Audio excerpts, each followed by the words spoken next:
This is Investment Perspectives with Brad Kimes. Daily live streaming interactive. Featuring Mrs. Backup. Subscribe, hit the notification, smash the likes. Now, here's Backup Brad Kimes.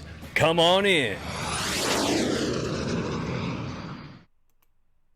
What's happening, everybody out there in the XRP community? Thanks for coming back to Investment Perspectives. I'm Bradley Kimes. You can follow me on Twitter at Backup Bradley at the top and find all the information that we're talking about here today. So, thank you guys for joining me. Look, it's been an incredible kickoff to 2020. You know, I believe that, we're just now moving into February, but all of January may have been more productive as far as news goes than all of 2019 possibly. But I wanted to talk about the positive things that have come out of the World Economic Forum. Okay, so far what we have seen, and going back even to last summer from the G20 and the FATF, which is not the World Economic Forum, but let me just bring some context to this. The FATF, which is an international oversight body from the G20, came out with guidelines last June to tell all of the exchanges they needed to be KYC, AML, CFT, banking standard compliance level. This is a part of the level the playing field that we constantly hear coming from the different governments and high-level officials around the world. Now, with that being said, they are now 4 months now away from the June deadline of 2020 for those FATF guidelines. One of the other sticklers to that KYC, AML, CFT guidelines that were put out by the FATF is the travel rule. The travel rule means that anything over 1,000 USD or 1,000 euro equivalent in digital assets, cryptocurrencies, the sender and receiver's information must be given as a part of that transaction. This is a part of really, really making sure that they can track where the money goes, any illicit activity that goes along with it. They'll be able to find out who it is that's doing it. So, then we had just recently, a few weeks ago, the World Economic Forum. 2,900 of the highest level people around the world there. They got a policymaker toolkit which expressed about a framework and an outline about how to deal and handle and understand digital currencies and how they'll be used in different sectors and areas of the economies globally. Everything from stable coins to cryptocurrencies and digital assets. Inside of that, they absolutely showed us, and I'm going to show you briefly here again, they showed us in the policymaker toolkit where XRP is used as a solution for crypto assets designed for inter or intra-bank payments and settlement. Examples, JPM coin, XRP, right there. So now, it's no longer a guess what the plan is. This is a policymaker toolkit, as you can see, WEF, Central Bank Digital Currency Policymaker Toolkit PDF file. Page 17. You can get it, and you can check it out too. Now, I want to take you to another page here, and let's start actually right here. Yeah. So, yes. Okay, so now, actually right here. All right, so governing the coin, World Economic Forum announces global consortium of digital currency governance. Now, this is interesting because out of the World Economic Forum, they've created this global consortium for digital currency governance. Now, what's interesting about this is that you can go through and see all of these comments that I'm scrolling now for you to see are from the majority of them, central banks, talking about the need and the benefits of this great paradigm shift that we're watching take place with digital currencies, stable coins, and all of this being brought to market and put into place for settlement of payments, as well as the stable coins used to introduce people and as the on and off ramps into the digital world. All right, so now let's keep moving. And then we find out again why the World Economic Forum is creating a blockchain Bill of Rights. Yep. Sheila Warren is a blockchain and distributed ledger technology, is the head of blockchain and distributed ledger technology at the World Economic Forum. Sameda Deshmukha is a project specialist on the blockchain distributed ledger technology team at the World Economic Forum. The opinions expressed here are their own. In the last few years have taught us one thing, it's this: users are not magically protected as technology evolves.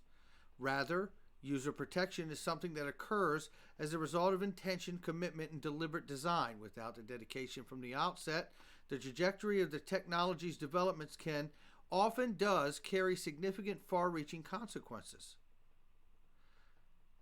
As blockchain pursuits move from buzzwords to business case, the technology is fast approaching an inflection point. At $12.4 billion in projecting spending in 2022, and high-profile announcements from actors like Facebook, central banks, and global mining and metals companies, the decisions made by builders today will have ripple effects on significant swaths of the population for years to come.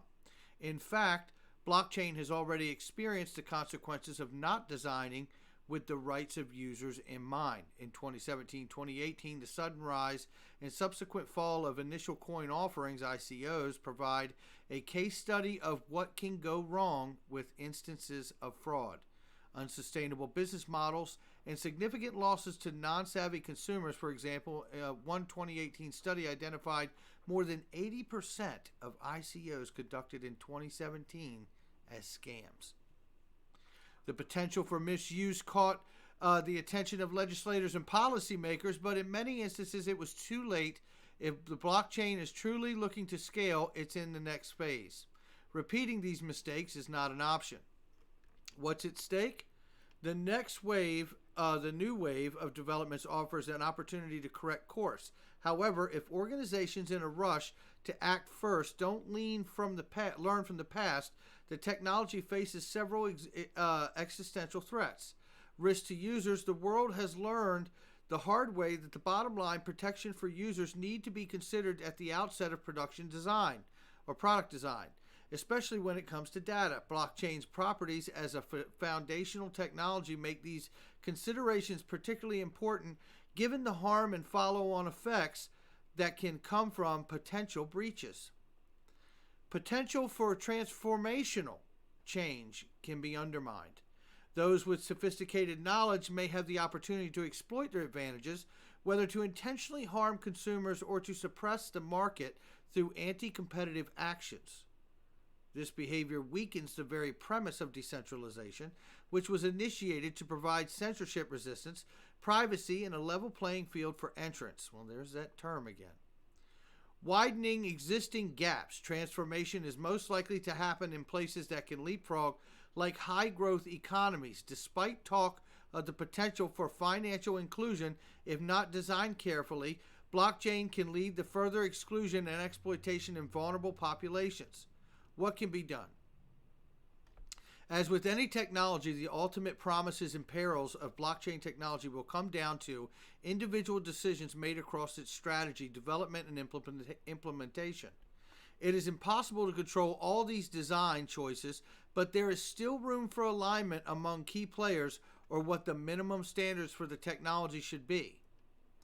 That's why the World Economic Forum's Global Blockchain Council is creating a blockchain Bill of Rights. Design principles for decentralized future.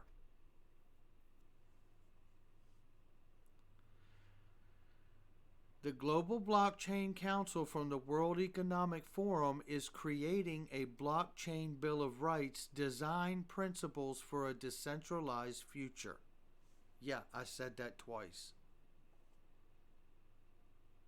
it takes like it feels like it's taken forever to get here. But I'll tell you something. When I read something like this, knowing where this is coming from, I couldn't be more bullish right now than I ever have been since I've been in this space for more than 2 years. The document has co-designed by some of the foremost leaders in the space. The goal is to align private sector leaders, policymakers, and consumers in a fundamental vision of how users can and should be protected as blockchain technology develops, particularly around the following pillars. Agency and interoperability, the right to own and manage data. Privacy and security, the right to data protection. Transparency and accessibility, the right to information about the system. Accountability and governance, the right to understand available recourse. Acting now, we hope to enable citizens, policymakers, and technology users to leverage these principles as they seek to bring greater accountability to the systems that power our societies. It says here also that an initial draft of the Blockchain Bill of Rights will be tested at the World Economic Forum annual meeting in Davos, Switzerland from January 21st to the 24th, which just passed on 2020. Over the course of the year, the Council will solicit input into the document via roundtable and interviews. So they've already put it to its test at the forum, getting everyone's feedback. They've come up with what they're going to use. They're going to take and solicit that input throughout the year of putting it out there, right? And then they'll modify it if they need to as they move along. That's kind of what's going on here. Okay, so again, what we're seeing here is international guidelines, international Bill of Rights for digital currencies be created, and not too long from now, you're going to see everyone in their respective countries, the United States too, that's right, will be coming out and using the framework that's developed here to legitimize this market space, but not before they end up adopting some protocols, I believe, too, which I believe will at least be the Interledger Protocol, the ILP, and the XRP Ledger as well. All right, guys, I'm going to leave it right there. I hope you can join us for the show tonight at 8 p.m. Eastern Time, right here on Investment Perspectives. Hit that like and subscribe.